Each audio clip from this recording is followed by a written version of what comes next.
Hoje vamos falar deste livro, Da Tropologia à Topologia, Escrituras Lacanianas, de Ivan Correia, uma publicação do Centro de Estudos Freudianos do Recife.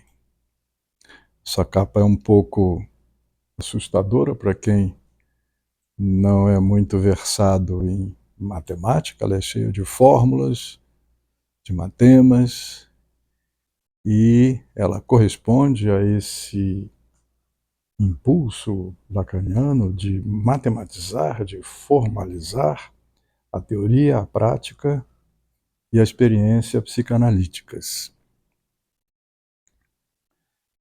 Esses temas são muito difíceis. Até hoje se questiona a validade, a importância e a possibilidade da aplicação da topologia como uma ciência da matemática, da qual se apropria Lacan para fazer a sua formalização. Os matemáticos não endossam essa apropriação, mas é um uso criativo, como o Lacan fez em relação à linguística, à lógica, enfim, a uma série de antropologia, a uma série de disciplinas de que ele se serve para explicitar o seu ensino. Um uso muito singular, muito próprio do seu empreendimento. E aqui, pela dificuldade de unir a matemática e a experiência de linguagem, a experiência concreta de fala que decorre na sessão analítica, nós temos em Ivan Correia um grande mediador, graças à sua capacidade didática, de alguém que é muito versado em filosofia, em matemática, em lógica e, sobretudo, trazendo a sua experiência como analista. Então, aqui de saída eu destaco essa epígrafe: o binômio de Newton é tão belo como a Vênus de Milo. O que há é pouca gente para dar por isso. Um poema de Fernando Pessoa. Então aqui a gente já vê a pegada, né? A matemática e a estética. Não é obrigatório que elas sejam incompatíveis. Nessa apresentação, feita por Ana Clara Pereira Coelho, nós temos a explicitação dos temas a serem tratados. As escrituras lacanianas, que chegam a formar uma álgebra lacaniana, o binômio de Newton, a Vênus de Milo, são belezas ao nosso alcance a partir do trabalho invejável de Ivan Correia, um dos fundadores do Centro de Estudos Freudianos do Recife. Então aqui a gente tem acesso um pouco mais menos árduo à compreensão do complexo e difícil momento de Jacques Lacan, o lógico topológico, e as suas reformulações matemáticas, período em que ele se dedica principalmente ao registro do real, traduzido então como o impossível, para falar sobre o inconsciente como um saber que não se sabe, elegendo o axioma não existe relação sexual, relação no sentido de rapport, de proporcionalidade entre os sexos, e ainda os aforismos não há outro do outro. Aqui eu me lembro do pensamento de Lacan, que vai questionando essa possibilidade, discutindo essa possibilidade de haver um outro do outro, e chega a formulações que envolvem Deus. Deus como sendo outro em relação aos humanos, Deus como sendo inconsciente. Uma vez eu perguntei a um analista em que sentido inconsciente. no sentido adjetivo ou substantivo, e ele me respondeu em ambos os sentidos. Deus como o real, Deus como o inconsciente, Deus como o real, não havendo, portanto, nenhum sentido dentro dessa abordagem psicanalítica. E a gente pode remeter historicamente à explicação de Freud, para quem Deus já é a exacerbação, a ampliação, a hiperbolização da ideia de pai. Deus é pai. E quando se diz isso, se provoca uma série de equívocos. Entre eles, a ideia de que Deus está a serviço de uma confissão religiosa. Não é o caso. No caso de um agnóstico como Freud, Deus é a ampliação máxima da ideia de pai. Uma condição para que enfrentemos o nosso desamparo originário. Outra questão aqui mencionada é: não existe metalinguagem.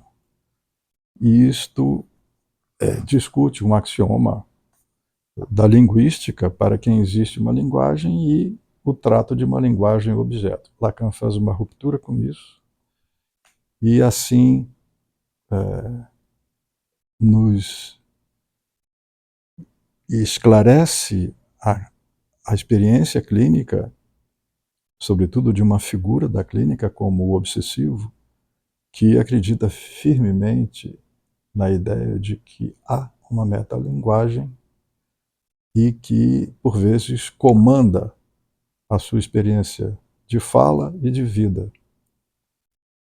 Por exemplo, um obsessivo chega na sessão e diz: antes de começar a sessão, antes de eu falar, eu queria falar, não daquilo que eu estou pensando, mas eu queria falar antes.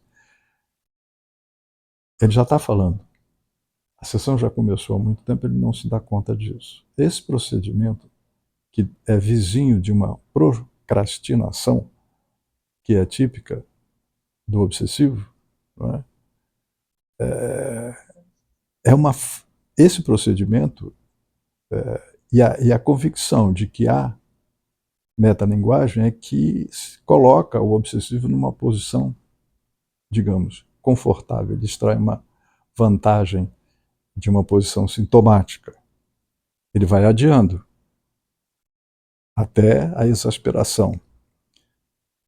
Isso revela o modo pelo qual ele considera o seu desejo como sendo algo da ordem do impossível, ou então como sendo algo da ordem do letal, do destrutivo em relação às figuras que são seus entes queridos. Então, daí a suspeita, daí o ódio, daí a suspensão, ele está em sursi, essa suspensão em relação ao seu desejo, porque ele teme fazer mal, destruir, matar o seu outro. Isso está exemplarmente descrito na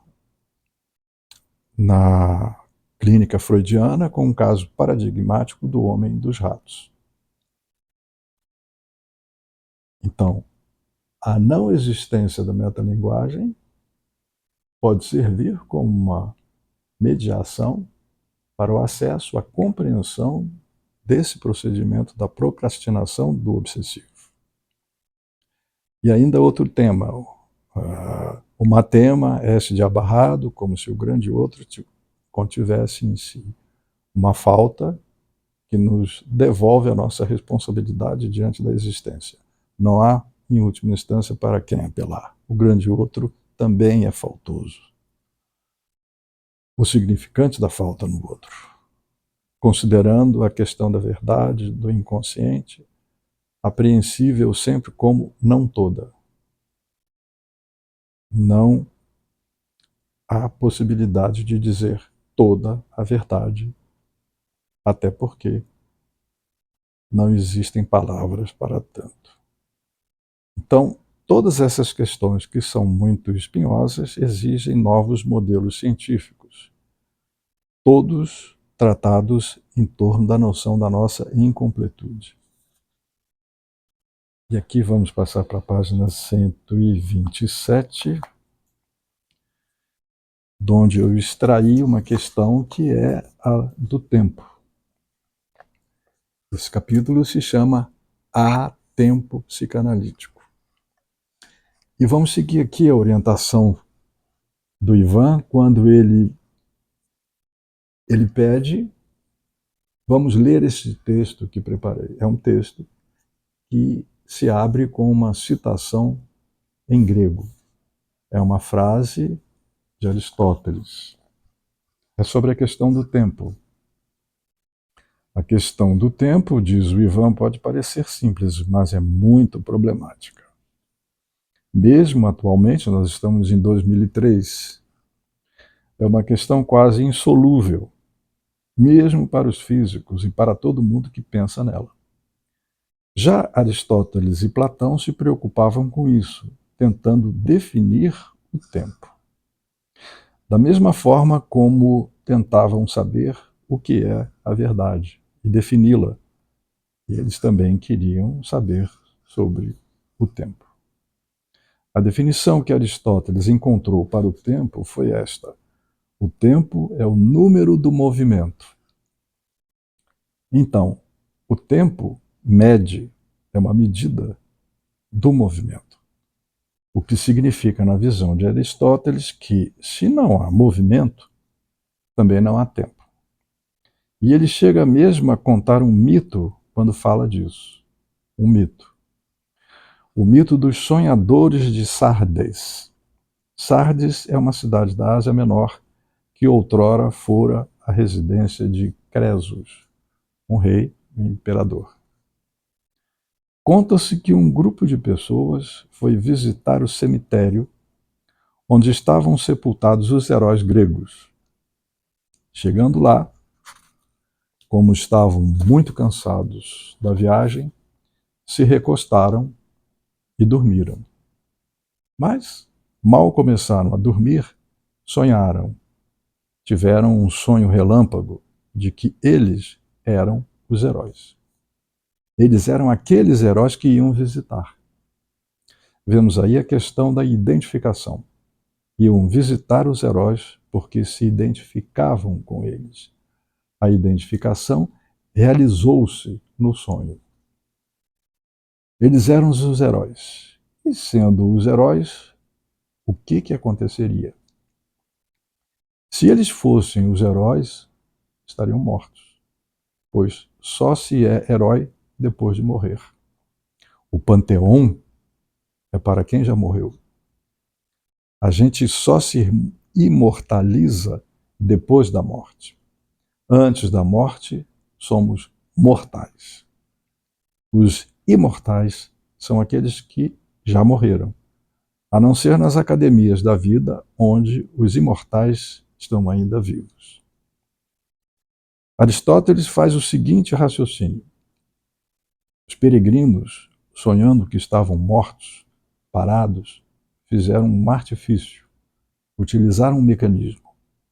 Era o mecanismo de que o tempo não existia. Por quê? Se eles estão mortos e parados, não existe o tempo, porque o tempo é o número do movimento. Não havendo movimento, não há tempo coisa nenhuma. Mas Platão, que foi o mestre de Aristóteles, define o tempo dizendo que é a passagem do anterior ao posterior. Por sua vez, Freud encara a questão do tempo em relação ao sintoma. Ivan falou há pouco do caso paradigmático da neurose obsessiva, o caso do homem dos ratos. O que é o tempo para ele? Se o pai morreu há 9 anos, e hoje esse pai pode ser submetido ao suplício dos ratos. O que é isso? O que é o tempo na psicanálise? Ora, só existe psicanálise se pudermos mexer no tempo.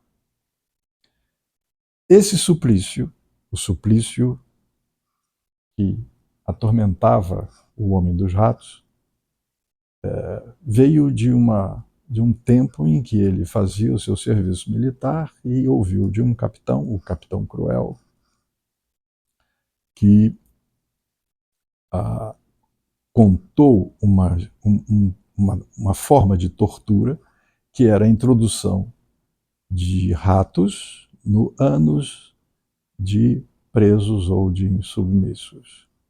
E aquilo ficou na cabeça do homem dos ratos, atormentando-o durante muito tempo e, particularmente, nas suas fantasias então reveladas para Freud, por Freud,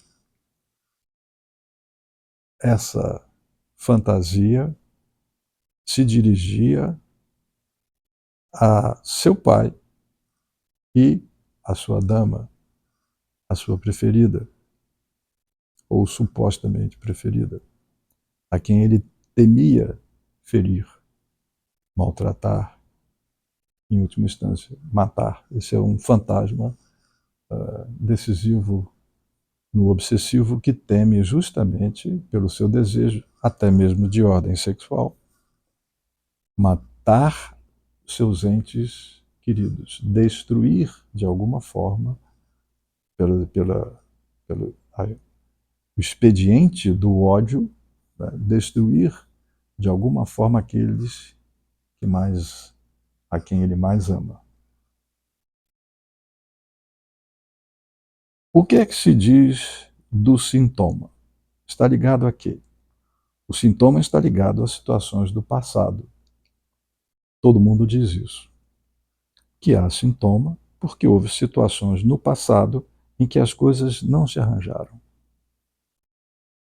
E o que se tenta fazer na psicanálise com o discurso analítico? Com o discurso. Tenta-se falar do passado para remexer no tempo passado e agir agora no presente. Quer dizer, a suposição, a grande suposição da psicanálise é esta: eu, trazendo meu passado para o presente, trazendo de volta meu passado agora, e falando desse passado agora, posso modificar o meu presente e o futuro que vai vir.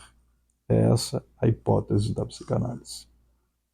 Se eu não puder mexer no meu passado, o que é que vai fazer a psicanálise?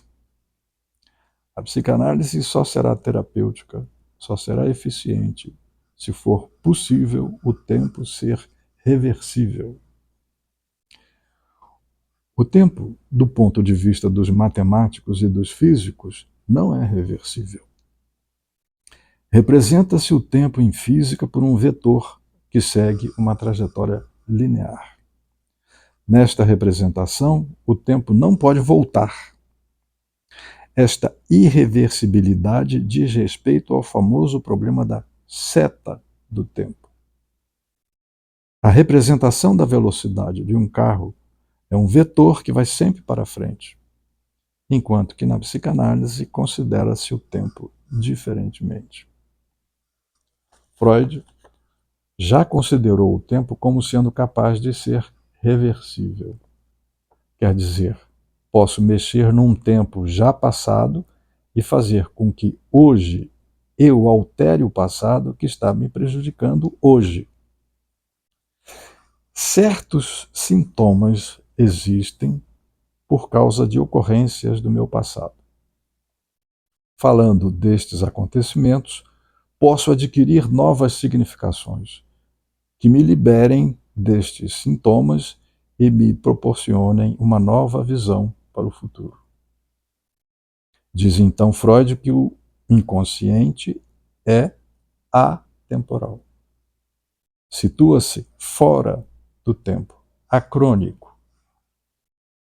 Com seu sintoma, o homem dos ratos faz seu pai voltar a existir. Na ordem simbólica, evidentemente. Mas a lógica que sustenta seu sintoma lhe traz muitas vantagens. Primeiro, se seu pai existe, ele não o matou.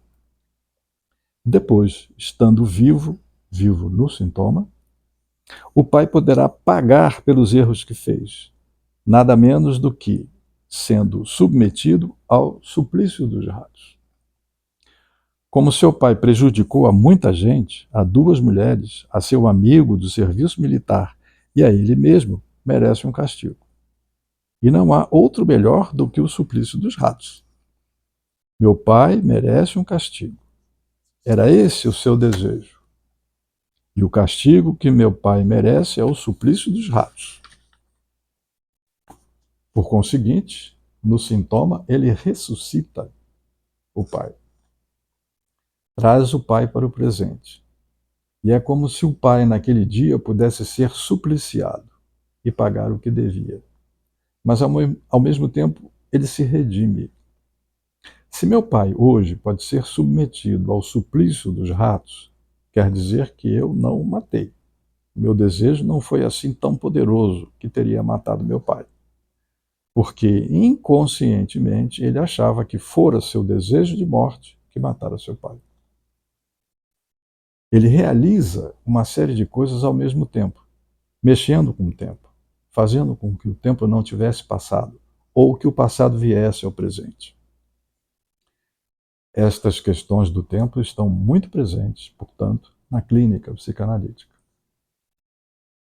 Algo também interessante encontramos no caso do pequeno Hans, um menino de 4 anos que sofria de fobia. Vocês sabem que Hans encontrou Freud uma vez. O pai o levou para falar com Freud.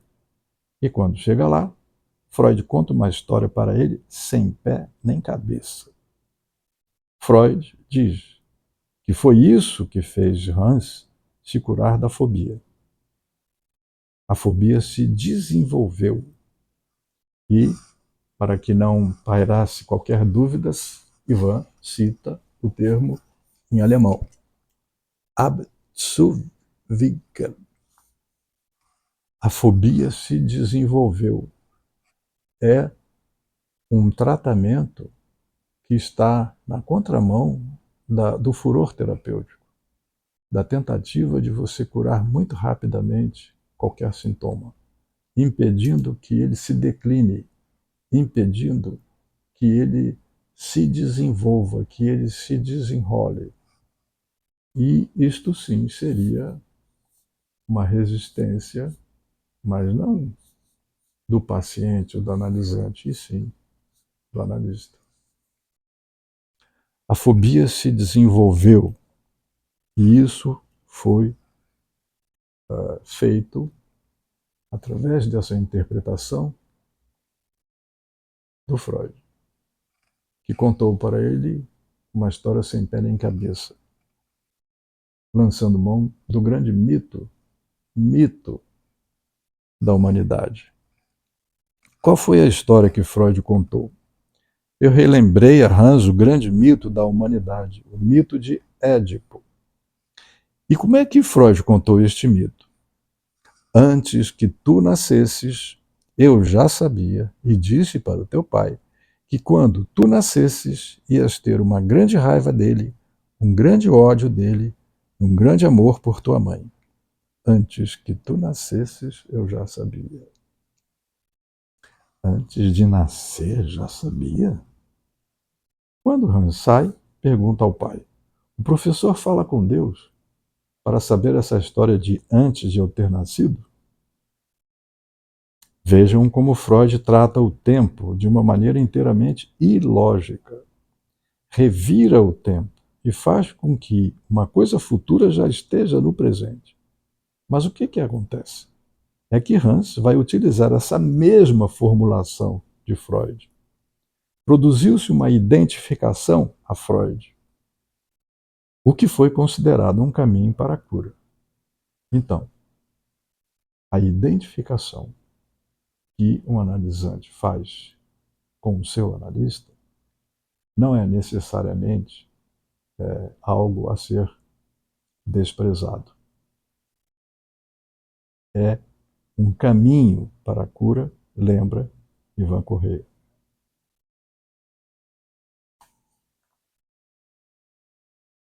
Um dia, de fato, conversando com o pai, diz: "Ah, mas em tal época eu brincava com a Hannah."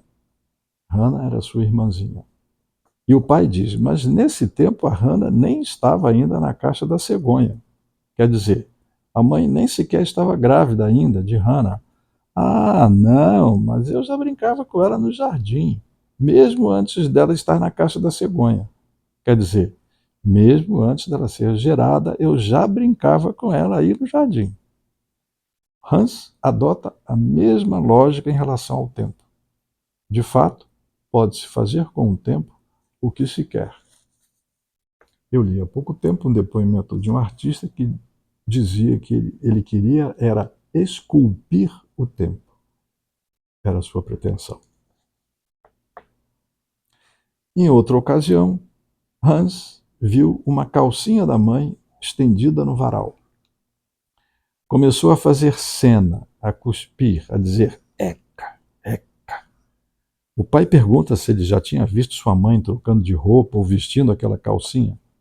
"Não", responde ele. "Antes dela comprar essa calcinha, quando essa calcinha estava na loja, eu já tinha visto ela com a calcinha." Ele utiliza o mesmo tipo de argumento, a mesma forma de reviramento do tempo que Freud usou. No sintoma, o tempo toma dimensões diferentes do tempo ordinário, do tempo comum. E aqui a grande afirmação. Para Freud, o inconsciente é atemporal, acrônico. Suas manifestações, ou suas formações, como se diz, são representações de uma outra cena. Freud diz sempre que é outra cena. A cena primária, em particular, que está presente quando surge uma formação do inconsciente que reanima modalidades já inscritas na constituição do sujeito, daquilo que houve em nossa história, numa atemporalidade sempre presente. Quer dizer que essa atemporalidade do inconsciente faz com que aquilo que aconteceu há 10, 15 ou 20 anos esteja sempre presente. Não somos apenas o Ich et Nunc, o aqui e o agora, como se diz. Somos todos o nosso passado. Não podemos negar o passado. O passado está sempre conosco. Em qualquer momento somos todos os acontecimentos, presentes, passados e futuros. Não somos seres robôs que surgem de uma hora para outra e dizem: "Eu sou só o Ich et Nunc", o aqui e agora. É ter, é tes. Vamos fazer uma terapia focal, se diz.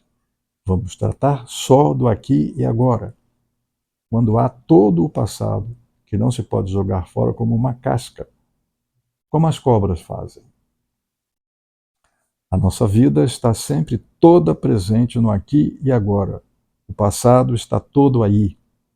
Na análise, o tempo se contorce e revolve de outra forma a história do sujeito na atemporalidade do inconsciente. O que é que se vai fazer na análise contando histórias do passado? Fala-se também dos projetos para o futuro. Se não, o que é que se vai fazer? Se não, fazer com que esse tempo se contorça, seja remexido, revirado. Grande lição de Ivan Correia.